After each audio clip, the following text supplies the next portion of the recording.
for Functional Nutrition, I would like to welcome you to our Sunday morning coffee house. I'd like to share our mission and vision statement with you. And our mission statement is to better people's lives and to be a force for good in the world. And our vision statement is to create a world that works better for everyone through the principles and practices of functional nutrition. A more just, peaceful, and sustainable world through the biological transformation of humanity. We are absolutely delighted to have you all here this morning, and I am going to hand the Zoom over to our son, Brian Mariani, now, and he will host. Thanks so much.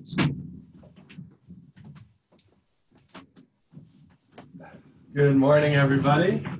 Sorry for the little swap here. We're having some internet troubles, but we'll make do. That's what we're doing, right? We're doing it together. So welcome, everybody. And yeah, so this morning, we are really very lucky. We have Cathryn Taylor with us, who's going to be our featured presenter. And Cathryn is a very dear friend, first and foremost, but she's also an absolutely fantastic practitioner in the world today. And she is the author of the best-selling Inner Child Workbook. She's been practicing professionally for over 40 years. And she has a very comprehensive protocol that she uses that really combines inner child work with EFT tapping. And she really puts everything together into this absolutely incredible healing that she offers to the world. So I'm very, very excited to have her with us today. With everything going on, I know that this will be a very powerful time for all of us to be connected, especially with someone like Cathryn. So I know she'll go into some more details around exactly what she does, but I'm just delighted to have you here, Cathryn, and I'm going to sit back and enjoy, as I'm sure the rest of us will. So I'll pass it over to you, Cathryn. The floor is yours. All right, I want to start the recording. Well, I don't know if I can live up to all of that today, because more than anything,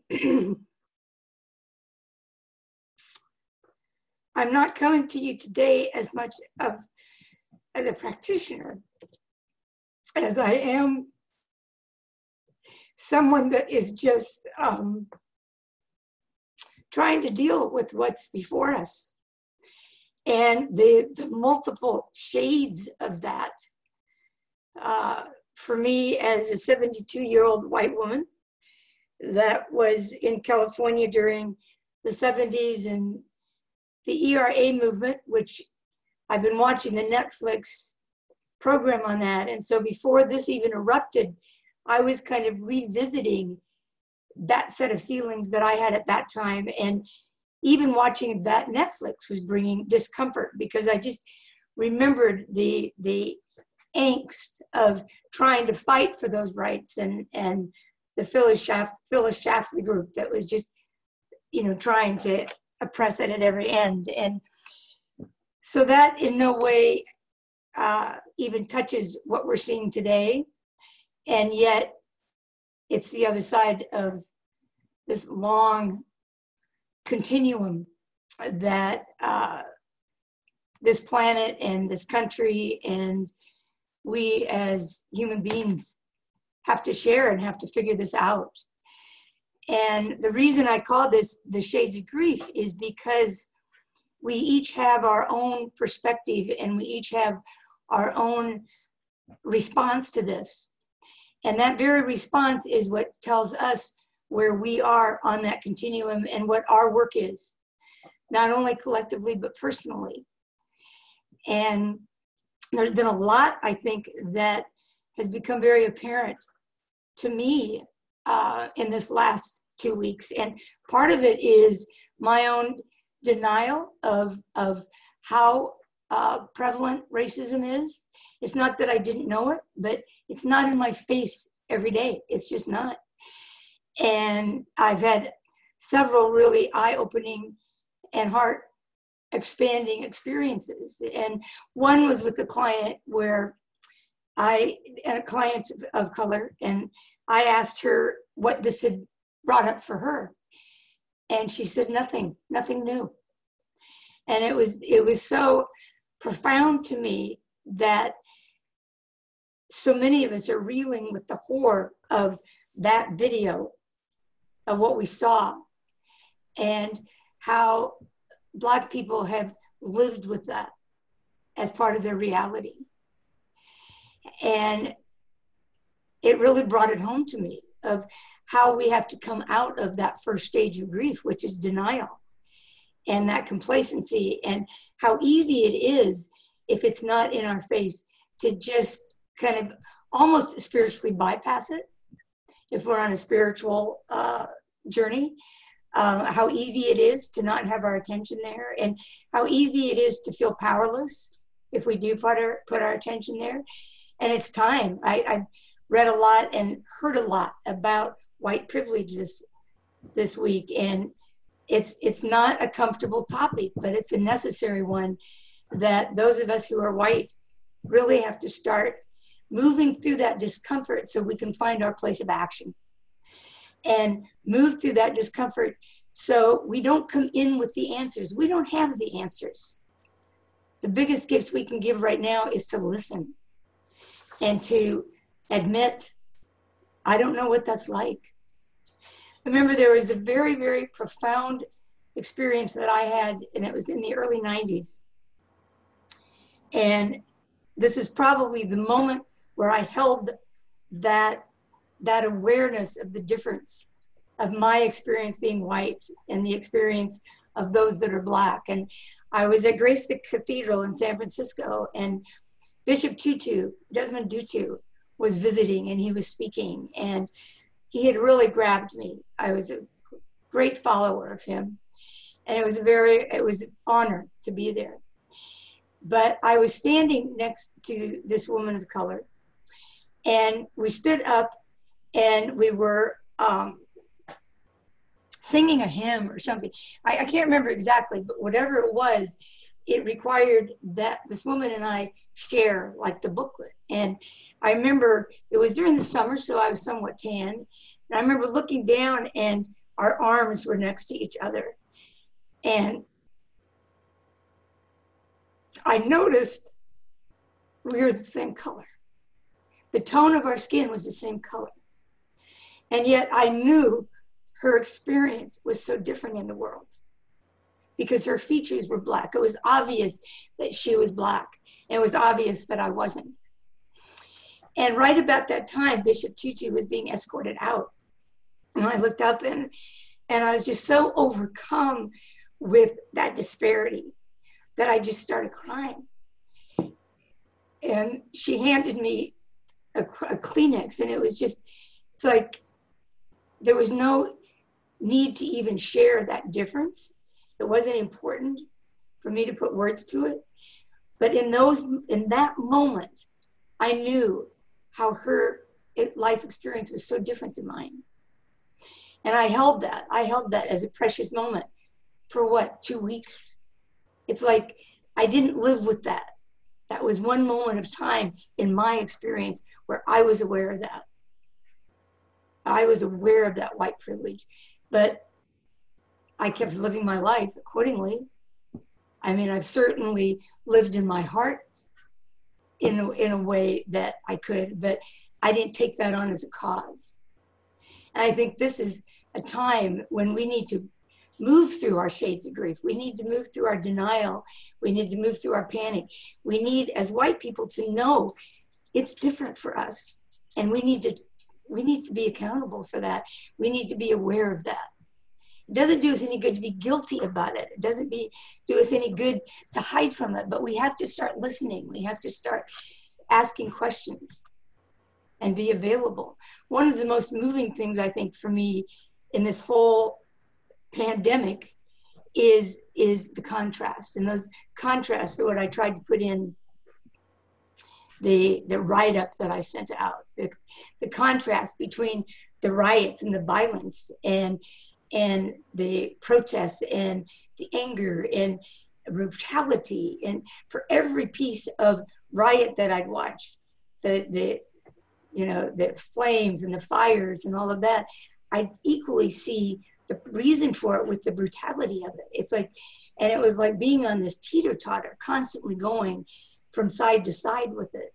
And that's what we have to learn how to manage, is how do we keep showing up? And how do we make sense of it? And how do we experience our own call to action?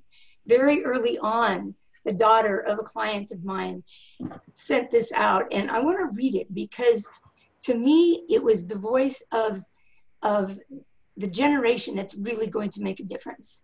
And they're the ones that showed up. They're the ones that crossed the barriers of COVID-19 and said, I don't care about the social distancing. And they went in and they began to gather. And I want to read this because it was a call to action and because it was such a young voice, and it really framed things for me. To begin with, it called me into, okay, what can I do? And I want to read that first and then talk a little bit more. If you live in Minnesota and you haven't posted, donated, made calls, wrote emails, shown outrage or spoken up, this is for you. If you're Christian or spiritual or religious and have living in the grace, light and love in your Insta profile, and I've yet to see your platform to call out your church or friends, if they've remained silent through this spiritual bypassing, this is for you. If you only reacted in outrage after seeing videos of looting and fires, this is for you. If you feel immediately defensive after reading this, this is for you. If you're apolitical and have said, I stay out of politics, this is for you. The list goes on. I have work to do. All white people have work to do.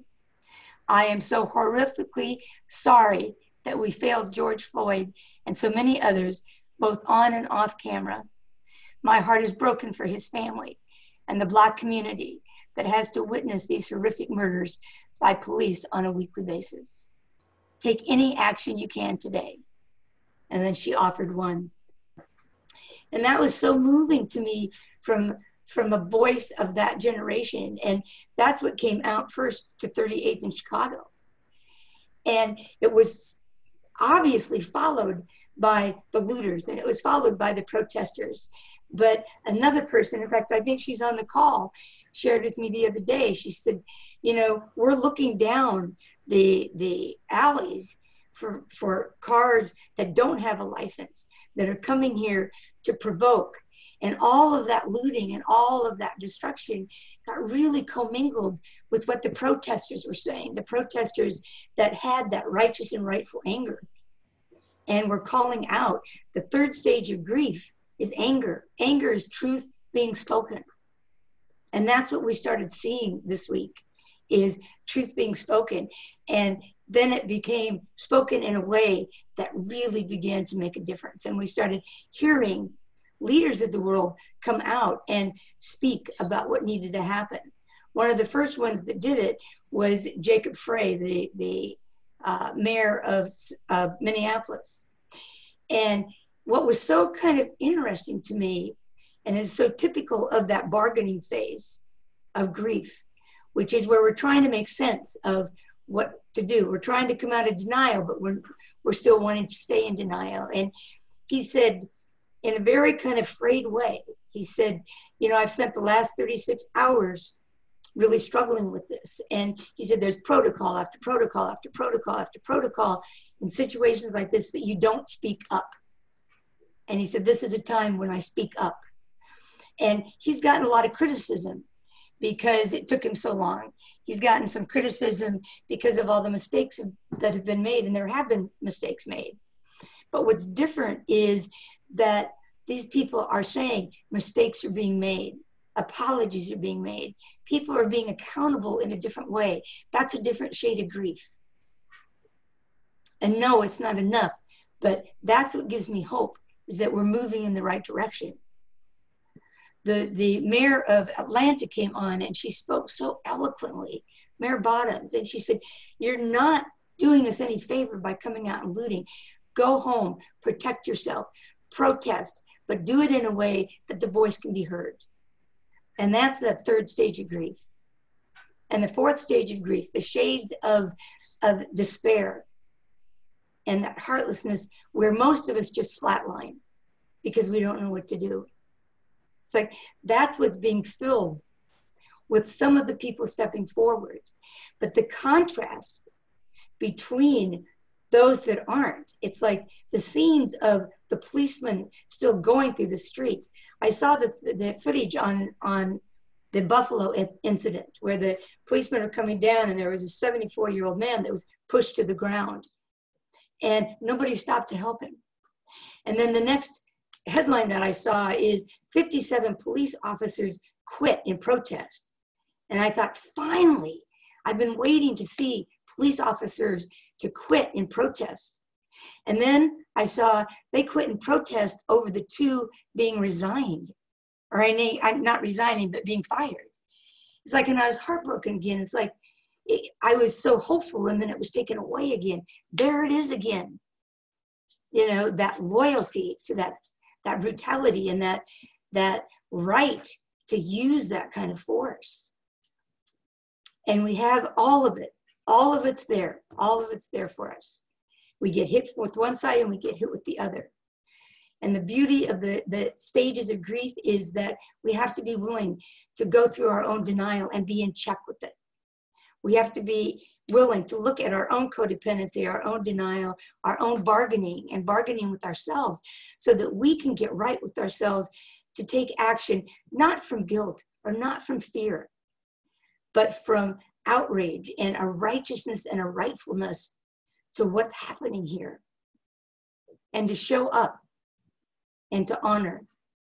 And that's what inspired my husband and I yesterday to go down to 38th in Chicago. And earlier in the week, after I read Molly's thing, I wanted to go down to the protests. And yet there was COVID-19. There was me opening up to bringing clients to my home again. And I didn't feel like I could do that. I didn't want to do 2 weeks of quarantine and shut that down again. So I had to figure out other ways to be involved, to bring my gifts forward. One of them that I did, and I didn't do enough of this, but I did it, was to have a group where I just let people come on and just talk about what's going on. And my only requirement was that we tapped. We tapped when people talked and we tapped when people were listening. Because the one thing that we do need to do is learn how to navigate through the feelings so that we keep bringing them back to a window of tolerance so that we don't go outside of that area where we start reacting in ways that are destructive, in ways that become part of the problem instead of the solution. And that is such a wobbly line for everybody right now, that we have to be willing to do the work. We just have to be willing to be aware, to show up in whatever way feels right to us. And so we went down there yesterday, and one of the things I want to share with you is just a few pictures that we took, and they were pictures that touched me because the pictures that I've seen of 38th and Chicago have mostly been with people gathered there. So I didn't see everything that was on the ground, and that's what I want to show this video of. Not it's a really just a slideshow, but when I was working on it yesterday and I had all these slides together and I woke up this morning and I said, this is a 2-day seminar. This isn't a 20-minute talk, you know, and there's so much to be said about this and so many angles to come at this with. But I want to share this with you, but I want to share a couple of things before I do that. And 2 things that have really helped me this week has been my tapping. And last time I was here, I talked about tapping, and we did tapping with response to COVID-19 and how do we find our place on that human chain of healing, and how do we find our place in that continuum, and where were we in terms of being close to the epicenter. And I'm closer to the epicenter now. I'm not there. I've got clients that are there, and I know the places that have been burnt down. I'm closer to it than I was with COVID, where I wasn't in the hospitals, but I'm still not there. And I wanted to go there yesterday, and I wanted to go where I could go safely, and I could feel what was there. And all week, what I've been doing as a way to help myself show up was I took that video, that 9-minute video, and I have watched it over and over and over again. And every time I did, I tapped. And I went through the rage, and I went through the tears, and I went through all the stages of grief. Every time I watch it, it's not like I get through it. It's not like I don't start out every time in horror. But every time I listen to it, I hear something different. And at first, I was just horrified by the picture of it, by the inhumane disparity of the animalistic feeling of Derek Chauvin just having his knee to George's neck. And it was like capturing an animal. It was just horrific. And I tapped through that. And then I just got locked into Derek's look and just that righteous entitlement. And I felt like I was looking at evil and Lucifer, and just hit with that. And then the victimization. And then I just kept working with it, and I kept working with it. And then there were times when I was saying the Ho'oponopono prayer, and I was inspired by Dr. Hugh Lynn's work with the psychiatric ward, where he just took the Hawaiian forgiveness ritual, and he took the files of all of these psychiatric murderers. I mean, they were like, the worst of the worst. And without ever even working with them, he just looked at their files and he did the forgiveness prayer, not forgiving them, but forgiving his response to them, and how that response kept him from his creator. And he did that over and over and over and over again. And ultimately, he was able to close that whole ward because he healed those patients just by showing up and dealing with not their actions, but his own reaction to it. And so I started tapping and looking at that with the Ho'oponopono. And I was still having to deal with the very human side of me. I never, ever played that video without having to walk through my human response to it before I ever got to the soul purpose of it. And it's much too early to grab onto the soul purpose, but I started really, really at least flirting with that. Like, what was that contract? When I looked at George and Devin, or Derek, I hate to even say his name, what was that contract? To hold that. And I remembered when I went to Auschwitz and I walked on that land, and that was the first time I ever opened the Akashic Records and asked Mother Earth, what can I do here? This was in 2003, years after the Holocaust. And I was scared to open it because I didn't know what was going to come at me. And what Mother Earth said is, there's so much grief here, but everybody that left here had a purpose, had a reason. And that came through with 9/11. And I started seeing glimpses of the soul contract of Devin and see, I keep wanting to call him Devin, Derek and George, to hold that, to bring this to the forefront. And George's pleas for Mama. And then in the memorial, when Al Sharpton was saying he was calling for Mama, and they'd all talked about his mother and that vision of her being there, just saying, come home, baby, I'm here for you.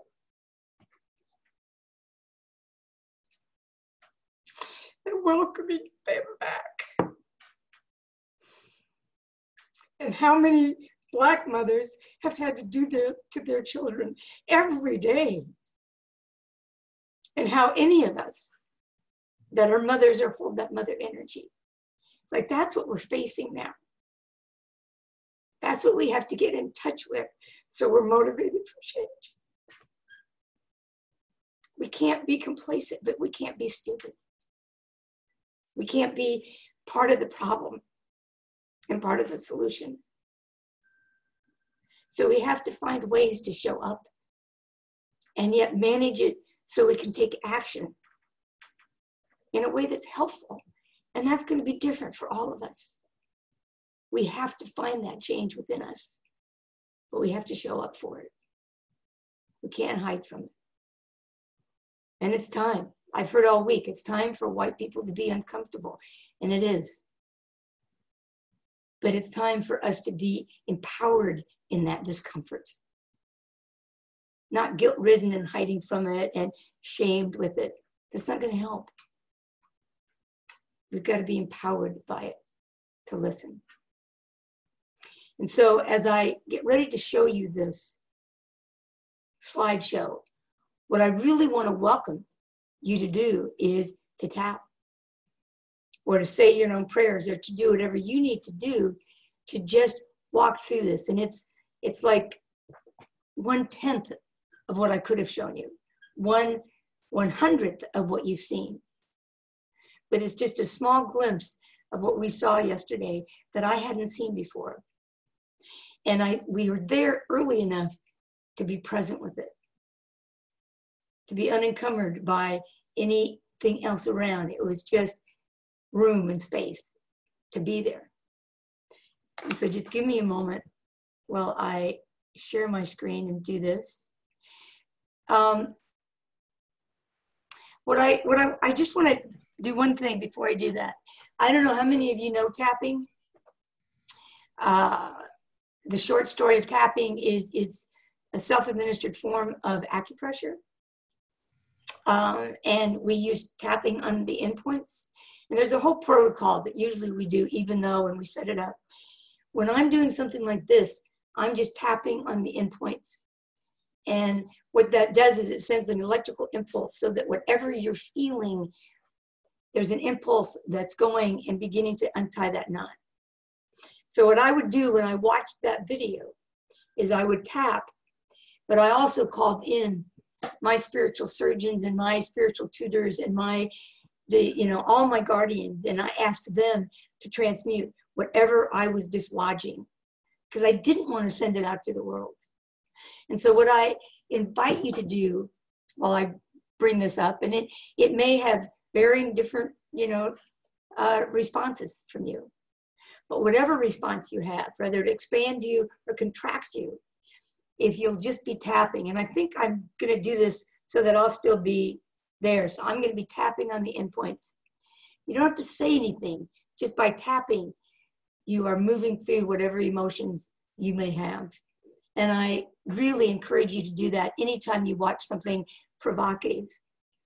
One of the biggest places I have had to watch it and neutralize was when I see Trump and some of the stuff. It's like, and I had to own that the rage I felt towards him, the hate, the disgust, was on the same continuum as Derek felt. It was just down here. And I had to neutralize that because that didn't do me any good to hold on to that disgust. I didn't have to approve, but I had to at least get neutral enough to not turn away from it. Neutral enough so I could take some action that would make a difference, to find that action. It didn't do me any good to get on the bandwagon of hate, of judgment, of criticism. It wasn't going to take me anywhere in that moment. There's righteous protest, there's righteous anger, there's righteous action. And that's truth being stated. We don't have to be silent. But we have to find our truth in our anger. So tap. I'm going to go over the points just so people know them. They're the eyebrow. Why doesn't everybody that can? Side of the eye, under the eye, upper lip and lower lip, collarbone, under the arm, right under the breast or the ribs, wrist, and top of the head. So I would just be doing that and doing that while I am figuring out how to.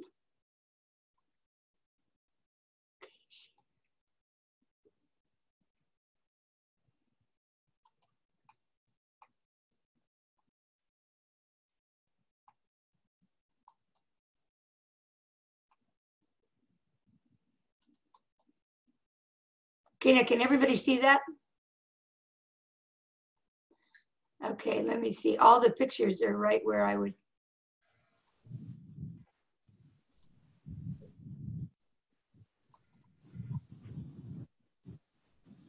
Okay, I'm going through them too fast. All right. I need to start over because no matter where I click, it goes forward. I'm going to go through them really fast, and then I'm going to come back to number one. That gives you a preview. Okay, let me start over.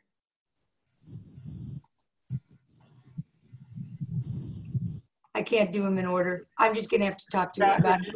If you try, go back, click from the beginning, and that'll take you back to the top ones. Yeah, but I have to get, let me see. Oh, I see what you mean. Okay. Yeah, click on slideshow, and then click on from the beginning. No, to the left. Got it. I got it. No, it didn't take me back to the beginning. No, you clicked on the wrong. Click on slideshow. Now, wait a minute. Go all the way Okay. To the left where it says from beginning. Got it. There you go.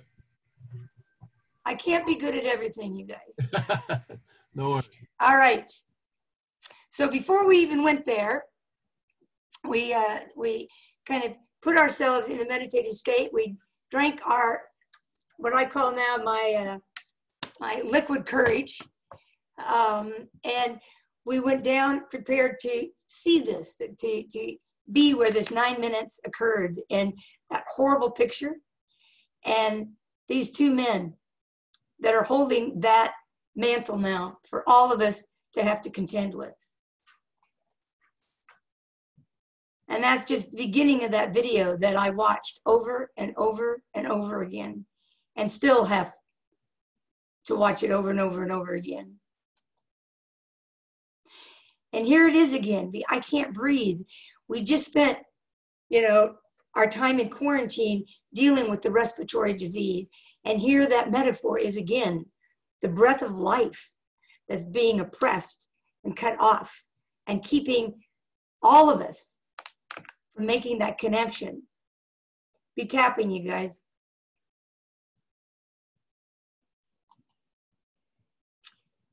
And here's what I hadn't seen, because it was always covered with people, but it was everywhere.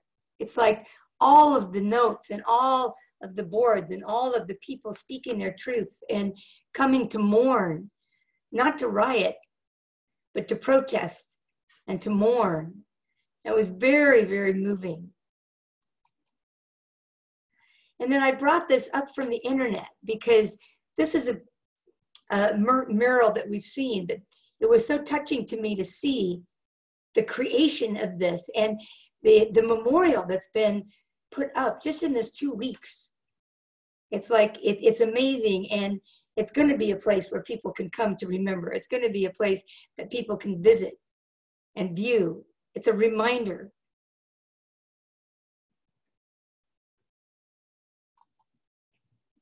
And there it is, the finished grave, the finished place where people can come. He will be buried in Houston on June 9th, this Tuesday. But that's a private. This is someplace where humanity can come. And standing there and looking at all of that and seeing the time and energy and passion that went into that. And then here's a picture of the brother standing where his brother took his last breath. And this is what he saw. They took the outline and they painted it in so it's there forever. Reminding all of us, this is where he took his last breath.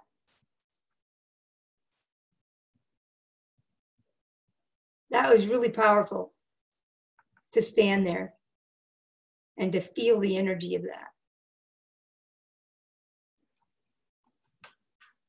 And I loved seeing this. This again spoke to me of the accountability that people there were wearing masks. And yes, they weren't social distancing, but they were aware. And I loved this. We cannot afford to lose you. Please wear your mask properly. Our daughter was down there and she told me this story about how she was sitting there and most everybody had masks. And she said, this family walked in and it was a mother and a father and a couple of children. And it was obvious that they were from out of town because they really didn't know where they were. And they were asking questions, you know, and none of them had masks. And our daughter went up to them and very kindly, she said, you know, you're putting all of us at risk by not wearing masks. You're putting all of us at risk by being here without masks. And so I loved that there was that faction that was holding that reality and yet walking over that, you know, finding ways to break that and take that risk. And then this was very powerful. Say their names right up against the broom, all the people that were there. And even when we were there, there were like a handful at 6:30 in the morning that were already there cleaning the space, owning this, claiming it as a place where respects can be paid. And then this I had not seen. All the names of people who have died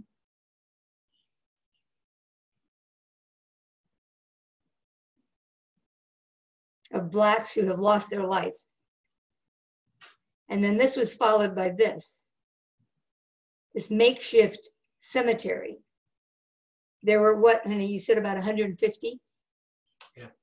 About 150 makeshift headstones dating all the way from 1973, I think was the youngest, 74. But most of these were in the last, since 2012. Blacks who have lost their lives to police brutality. Very profound. Say their names, and that's the chant. And then this, the chant, I can't breathe. I can't breathe. I can't connect. And if we don't figure ways to connect and move through this, we're not going to find solutions. A lot of this reminded me, this and the next picture. Both of these reminded me of that honeymoon. I'm going to come out of this now. I work a lot with domestic violence, or I have worked with it, and victims of it. And there's always the eruption of the violence and then the honeymoon phase. And when I would see all of these people taking a knee, and I was very touched by it. For sure, I was touched by it. But then I thought, is it going to last? Is this the honeymoon? Is this the, I'm bringing you roses so you forgive me, so that 2 weeks from now, I can slap you down again? And I think that's what the resolution is. That's what standing in the void is. That's why I've heard more and more people say, we've got to remember. I worked with one client that she's at 3 blocks from 38th and Chicago. And she's in a group that we work with. And so we pulled the group together and we tapped and talked. And one of the things that she said is, I don't want to forget this. I don't want to forget it next week. I don't want to forget it next month. I don't want to forget it next year. And she talked about how scary it was to be in her house and to have to deal with the fear of the riots coming and how isolated she felt. And we were all supporting her. And she said, "Don't feel sorry for me. There's no other place I'd want to be." And that's how each of us has to kind of find where our place is on a continuum. Where do you want to be on this? Where do you want to weigh in? And use everything you can, but don't move away from any one of those stages of grief, because each one of them is what we need to confront. The denial, the bargaining, the anger, the void, standing in the disparity of it, all of the things that I don't have time to go into, all of those contrasts. Find the balance for yourself and be part of the solution. And thanks for showing up today, and thanks for giving me this opportunity, because once Brian asked me to do this, it helped me begin to structure the multitude of feelings that I had and still have. And find your ways to neutralize it into action, not to whitewash it, not to go back into spiritual complacency or emotional denial, but to neutralize it and make it manageable so that you can find your action, your inspired action, and your way to your creator. And that's it. That's all I can say. Thank you, Cathryn. Thank you.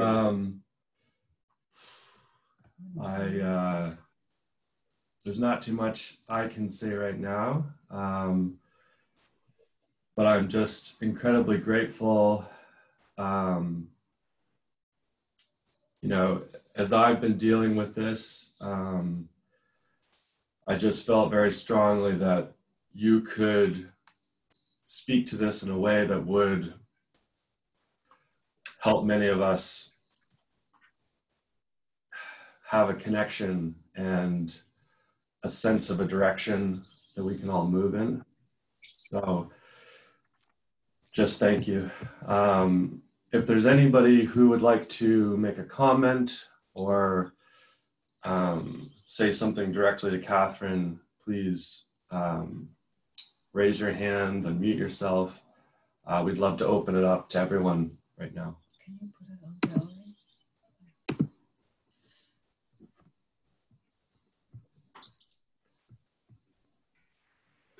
Cathryn, I just want to thank you on behalf of my family and for what we're trying to do here through this coffee house and what we're trying to do in the world through the Center for Functional Nutrition. And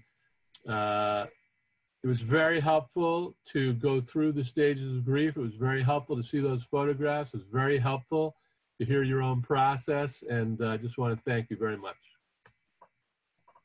Thank you.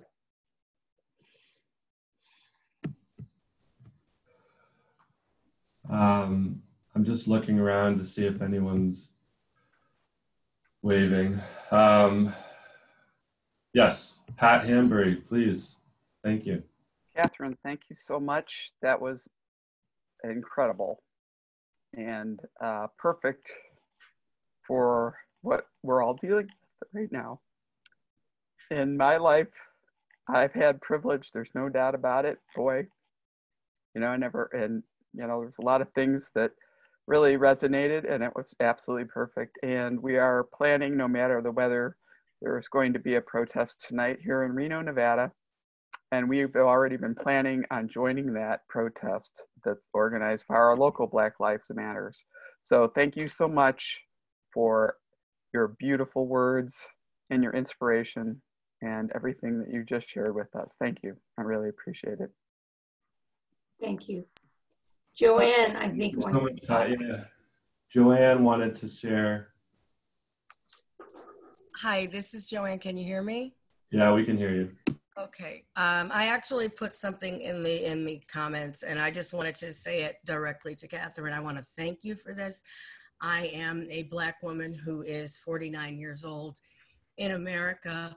I don't believe in hate. I hate hate. and I love love. And I am a member of two very on-purpose groups on this planet, and that happens to be the Nation of Islam. And we really are not about hate. We just hate hate, and we love love. And I'm also in the Church of Scientology. And if there is a recording available for this, I'd love to share that with both groups, because both groups would absolutely love this. And I just want to say thank you again. As I was tapping, I was also silently giving the Ho'oponopono prayer. And I'm telling you, I'm just overcome with gratitude right now. Thank you. Thank you, Joanne. This is recorded and it will be available. Thank you for your sharing and for your the impact you'll have by sharing this. Thank you very, very much. Is there anyone else who would like to share anything or make a, okay, Megan. I think I would just like to say something. And again, it's just to thank you for your devotional service to all of us and to humanity, Cathryn. I think for the first time, I felt this morning a doorway opening into how I can manage. And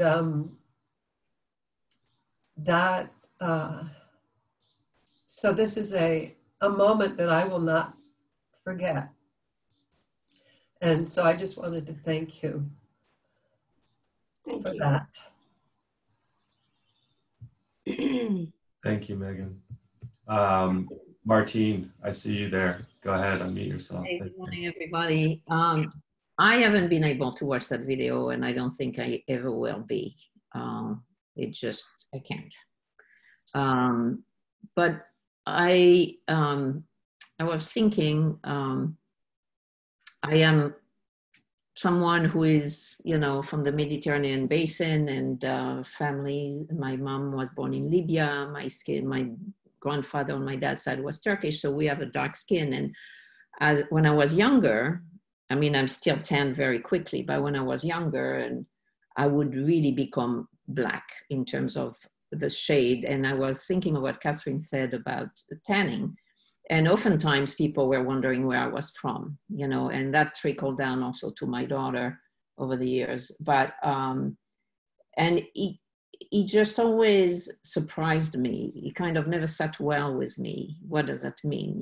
Where I'm from, whether I was in France or here, and that resonates a chord, for me, in terms of what's going on. As always, that it is not new. Now it's just, I think we have had it, around the world, in America and around the world for, this is not the first time it happened, but this is really the drop that made the ball overflow. Mm-hmm. And the younger generations are so much more, the whole world is a melting pot now. It's not, because of the ease of travel and the internet and everything that we are living through technology and travel, we see in each other that we are the same.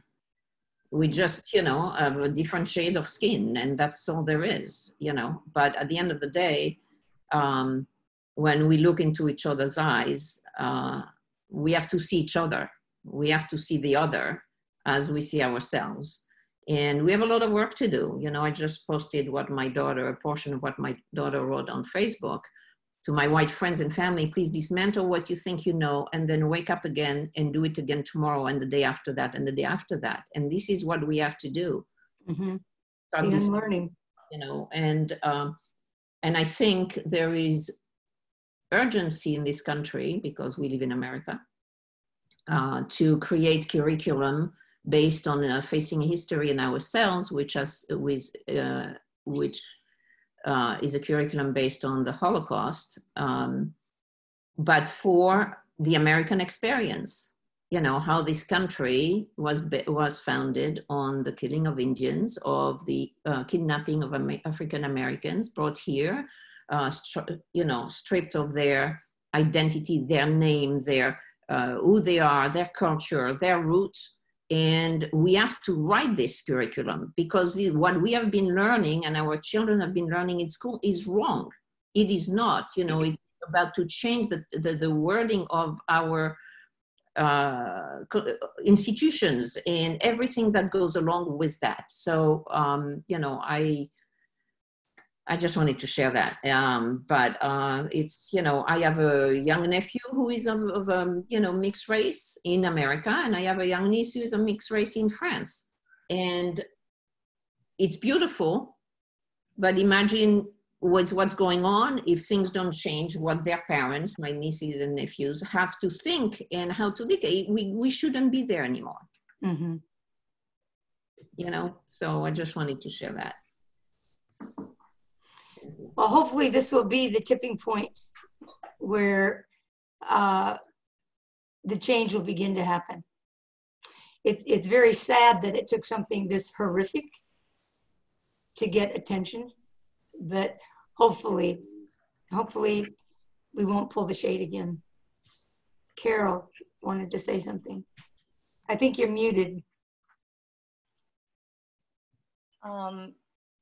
I just wanted to share that I think there's an energy on the planet right now that is causing us to really hear, it's causing a paradigm shift. It's been a long time coming, and it started with COVID, and this had to come up because this has been seething. It's been there. And we have an opportunity at this point to make the change. So thank you, Cathryn, for bringing up all that you shared, because it's just something that we have the opportunity, each in our own way, to contribute to the paradigm shift. The energy is there for us to make the change, and that's why this is all happening. And I recently spoke to a shaman because, like all of us, we've all been going through such upheaval around all this stuff. And she shared with me that the rioters have their role. Everything is in divine order in some way, that they have their role as part of the old paradigm, because what we're really trying to shift is the idea that we are all one. We are not one against the other. And that's the way it's been in the old paradigm. Mm-hmm. And we really have to realize that we are all one, and we have to learn how to live in peace with all of our differences. So I just am really grateful for you, Cathryn, for what you do on the planet and how you enabled us to look at all of this.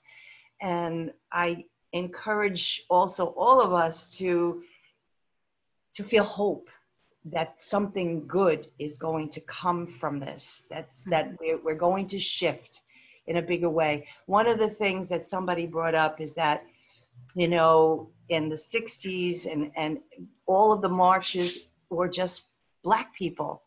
Now we're seeing all nationalities in this coming together because it's wrong. Mm-hmm. And it has to be changed. And we are awakening.